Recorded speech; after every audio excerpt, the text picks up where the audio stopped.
मधुबन के बाबा मुरली वाले आपका क्या कहना। 30 अगस्त 2024 बाबा का साकार मुरली।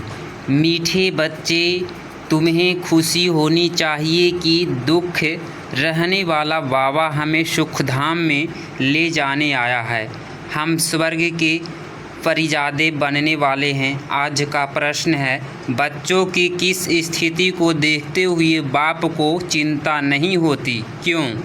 आज का उत्तर है, कोई बच्चे फर्स्ट क्लास खुशबूदार फूल हैं, कोई में ज़रा भी खुशबू नहीं है, कोई की अवस्था बहुत अच्छी रहती, कोई माया के तूफानों से हार खा लेते। सब देखते हुए भी बाप को चिंता नहीं होती, क्योंकि बाप जानते हैं यह सतयुग की राजधानी स्थापना हो रही है। फिर भी बाप शिक्षा देते हैं, बच्चे जितना हो सके याद में रहो, माया के तूफानों से डरो नहीं। ओम शांति। ते मीठा बेहद का बाप मीठे मीठे बच्चों को बैठ समझाते हैं। यह तो समझाते हो ना, बहुत मीठा मीठा बाप है। फिर शिक्षा देने वाला टीचर भी बहुत मीठा मीठा है। यहाँ तुम जब बैठते हो तो यह याद होना चाहिए, बहुत मीठा मीठा बाबा है, उससे स्वर्ग का वर्षा मिलना है। यहाँ तो वेश्यालय में बैठे हो, कितना मीठा बाप है, यह खुशी दिल में होनी चाहिए। बाप हमको आधा कल्प सुख धाम में ले जाने वाला है, दुख रहने वाला है। एक तो ऐसा बाबा है, फिर बाबा टीचर भी बनते हैं, हमको सारे सृष्टि चक्र का राज समझाते हैं, जो और कोई नहीं समझ सकते। यह चक्र कैसे फिरता है, 84 जन्म कैसे पास होते हैं, यह सारा चपटी में समझाते हैं। फिर साथ में भी ले जाएंगी। यहाँ तो रहना नहीं है, अभी आत्माओं को साथ ले जाएंगे। बाकी थोड़ी रोज है, कहा जाता है बहुत गई थोड़ी रही, बाकी थोड़ा समय है। इसीलिए जल्दी जल्दी मुझे याद करो, तो तुम्हारे जन्म जन्मांतर की पापों का बोझा खलास हो। बहल माया की युद्ध चलती है, तुम मुझे याद करेंगे, यह याद करने से हटाएगी। यह भी बाबा बता देते हैं, इसीलिए कभी विचार नहीं करना। कितने भी संकल्प विकल्प तूफान आए, सारी रात संकल्पों में नींद फिट जाए तो भी डरना नहीं है, बहादुर रहना है। बाबा कह देते हैं यह आएगा ज़रूर, स्वप्न भी आएगी। इन सब बातों में डरना नहीं है, युद्ध के मैदान है ना, यह सब विनाश हो जाने हैं। तुम युद्ध करते हो माया के जीतने के लिए, बाकी इसमें कोई श्वास आदि बंद नहीं करना है। आत्मा जब शरीर में होती है तो श्वास चलता है, करने की भी कोशिश नहीं करनी है। हठ योग आदि में कितनी तकलीफ करते हैं, बाबा को अनुभव है। थोड़ा थोड़ा सीखते थे, परंतु फुर्सत भी होना। आजकल तुमको कहते हैं ज्ञान तो अच्छा है, परंतु फुर्सत कहाँ, इतने कारखाने हैं। यह है तुमको बाप कहते हैं, मीठे मीठे बच्चों, एक तो बाप को याद करो। और क्या यह डिफ़िकल्ट है? सतयुग त्रेता में इन्हों का राज्य था, फिर इस्लामी बौद्धी वृद्धि होती गई। वह अपने धर्म को भूल गए, अपने को देवी देवता कह न सके, क्योंकि अपवित्र बन पड़े। देवताएं तो पवित्र थे, ड्रामा के प्लान अनुसार फिर वह हिंदू कहलाने लग पड़ते हैं। वास्तव में हिंदू धर्म तो है नहीं, हिंदुस्तान तो नाम बाद में पड़ा है, असली नाम भारत है।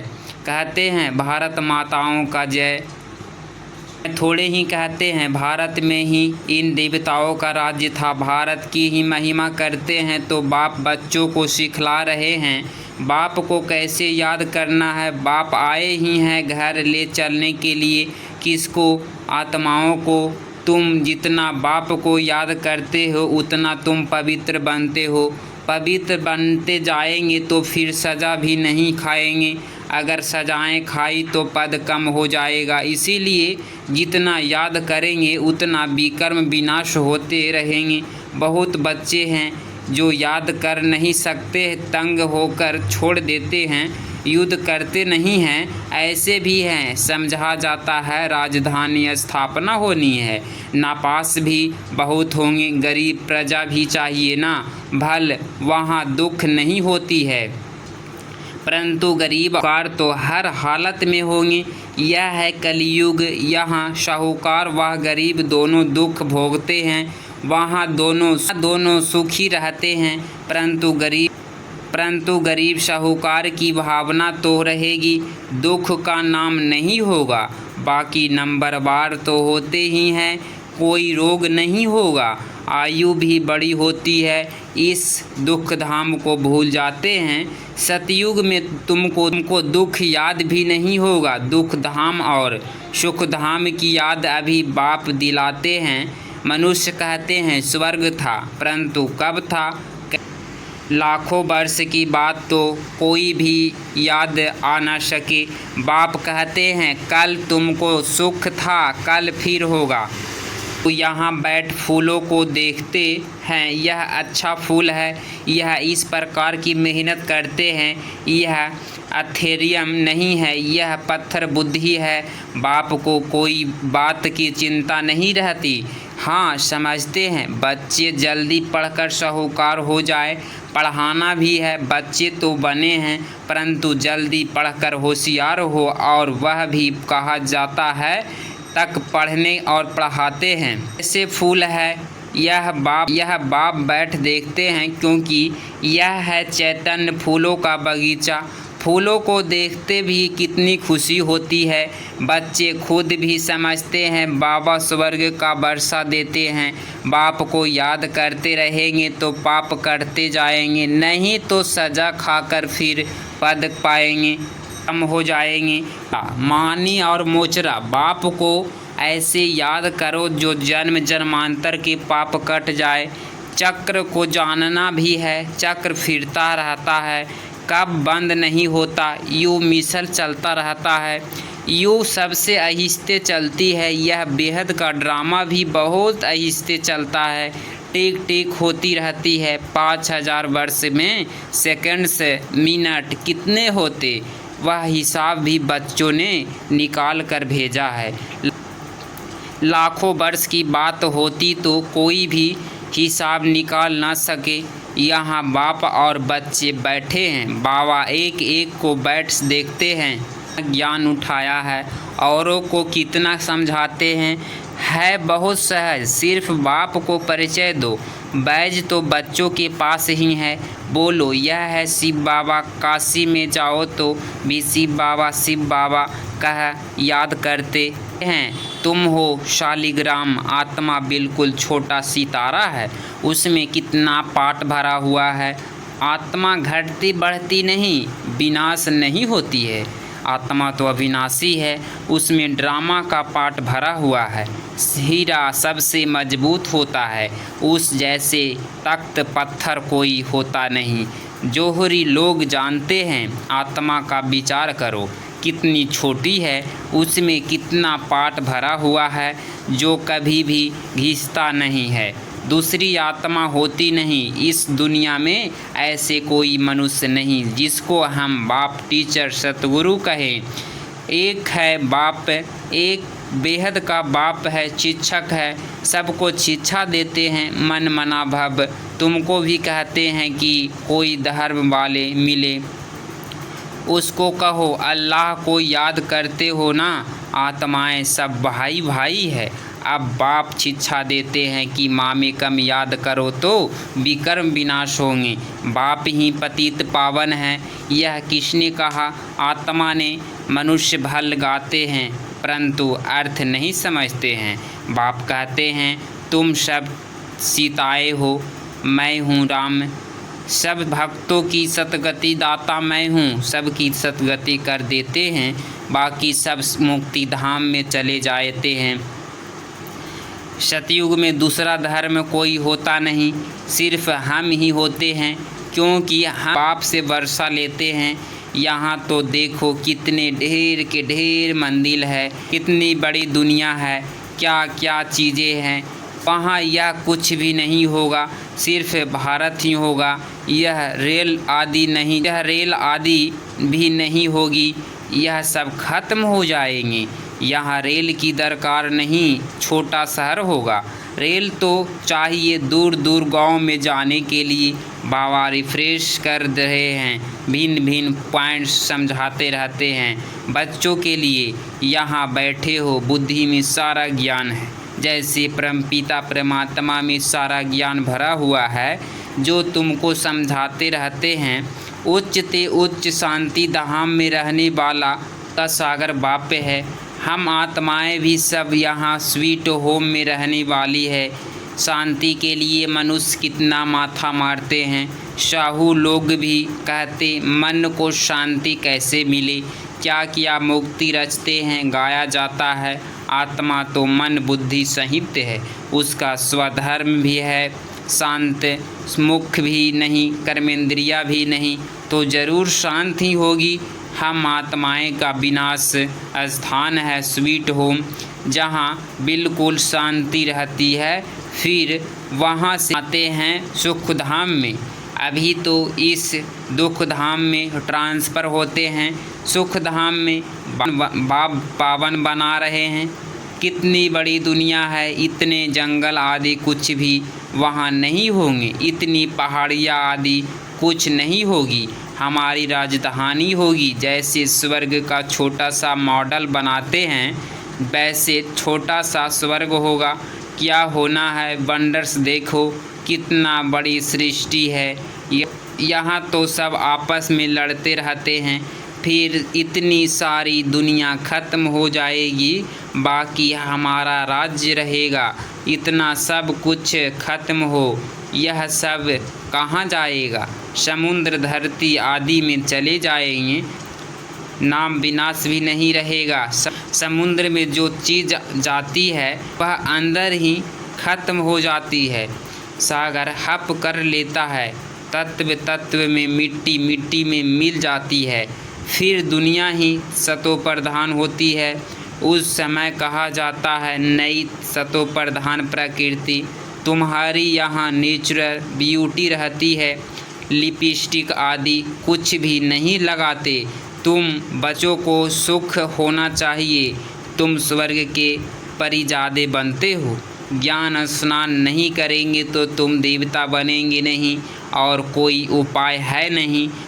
खूबसूरत तुम आत्माएं साबरी बन गई है। माशूक तो बड़ा सुंदर मुसाफिर है जो आकर तुमको सुंदर बनाते हैं। बाप कहते हैं मैंने इतने इसमें प्रवेश किया है, मैं तो कभी साबरा नहीं बनता हूँ। तुम साबरे से सुंदर बनते हो। सुंदर तो एक ही मुसाफिर है, यह बाबा सुंदर और सावरा बनते हैं। तुम सबको सुंदर बनाकर साथ में ले जाते हैं। तुम बच्चों को सुंदर बना, फिर और सबको सुंदर बनाना है। बाप तो श्याम सुंदर बनते नहीं, गीता में भूल कर दी है। जो बाप के बदले श्री कृष्ण का नाम डाल दिया है, उसको भी कहा जाता है एकज भूल। सारे विश्व को सुंदर बनाने वाले शिव बाबा, उसके बदले जो स्वर्ग का पहला नंबर सुंदर बनता है, उसका नाम डाल दिया है। यह कोई समझाते हो थोड़े ही हैं। भारत फिर सुंदर बनने का है, वह तो समझाते हैं 40,000 वर्ष बाद स्वर्ग बनेगा, और तुम बताते हो सारा कल्प ही 5,000 वर्ष का है। तो बाप आत्माओं से बात करते हैं, कहते हैं मैं आधा कल्प का मासुक हूँ, तुम मुझे पुकारते आए हो। हे पतित पावन, आओ आकर हम आत्माओं आशिकों को पावन बनाओ। तो उसकी मत पर चलना चाहिए, मेहनत करनी चाहिए। बाबा ऐसे नहीं कहते कि तुम धंधा आदि नहीं करो, नहीं, वह सब कुछ करना है। गृहस्थ व्यवहार में रहते, बाल बच्चों आदि को संभालते, सिर्फ अपने को आत्मा समझे मुझे बाप को याद करो, क्योंकि मैं पतित पावन हूँ। बच्चों भी संभाल भल करो, बाकी अभी और बच्चे पैदा नहीं करो, नहीं तो वह याद आते रहेंगे। इन सब के होते हुए भी इनको भूल जाना है। जो कुछ तुम हो यह सब खत्म हो जाने वाले हैं।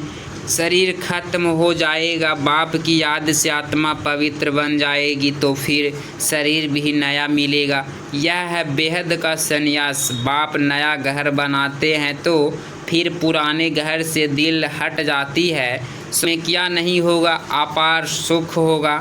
स्वर्ग तो कहा जाता है, दिलवाड़ा मंदिर भी पूरा यादगार है। नीचे तपस्या कर रहे हैं, फिर स्वर्ग कहाँ दिखावे, वह फिर छत में रख दिया है।